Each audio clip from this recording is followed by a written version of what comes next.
ગાંધીનગરમાં 2 દિવસીય BRICS youth સમિટનો પ્રારંભ. નાયબ મુખ્યમંત્રી હર્ષ સંઘવીએ ઉદ્ઘાટન સત્રને સંબોધતા યુવા શક્તિને રાષ્ટ્ર નિર્માણનો ગણાવ્યો મજબૂત પાયો.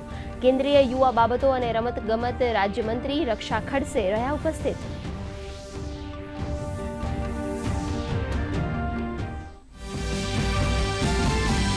નાયબ મુખ્યમંત્રી હર્ષ સંઘવીની અધ્યક્ષતામાં ગૃહ વિભાગની મળી બેઠક. અમદાવાદ પોલીસ કમિશનર અને ડીજીપી બેઠકમાં રહ્યા હાજર. વિવિધ જિલ્લાના એસપી વર્ચ્યુઅલી જોડાયા. રાજ્યમાં ક્રાઇમ રેટ અને કાયદો વ્યવસ્થાની સ્થિતિ અંગે ચર્ચા.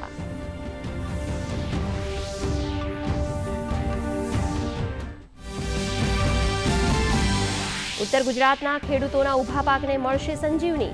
20 ઓગસ્ટથી સિંચાઈ માટે સુજલામ સુફલામ યોજનાનું મળશે પાણી. તો પોરબંદરના તમામ ડેમ અને 7 કિલોમીટરની ત્રિજ્યાના તમામ તળાવોમાં સૌની યોજનાથી પાણી ભરવા કરાયા આદેશ.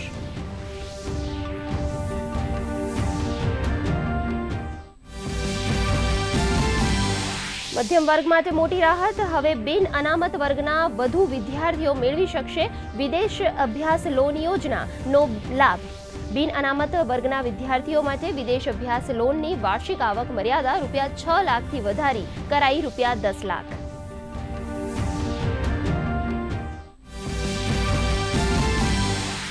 રોજિંદા અપડાઉન કરતા મુસાફરો માટે જીએસઆરટીસીનો મહત્વનો નિર્ણય. દૈનિક મુસાફર પાસ યોજનામાં મુસાફરોને 50% સુધી ભાડા રાહત.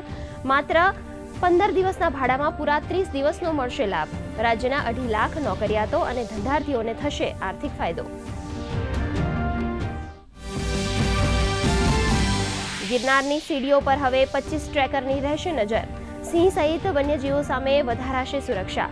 ગિરનાર વિસ્તારમાં માનવ અને વન્યજીવ વચ્ચેના સંઘર્ષને રોકવા માટે ટ્રેકર ટીમ ભજવશે મહત્વની ભૂમિકા. ટ્રેકરોને અપાઈ વિશેષ તાલીમ.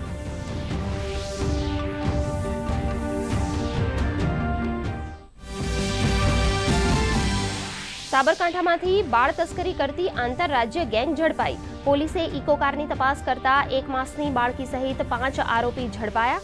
12 બાળકોની તસ્કરીનો થયો ચોંકાવનારો ખુલાસો. કોર્ટે આરોપીઓના 12 દિવસના રિમાન્ડ કર્યા મંજૂર.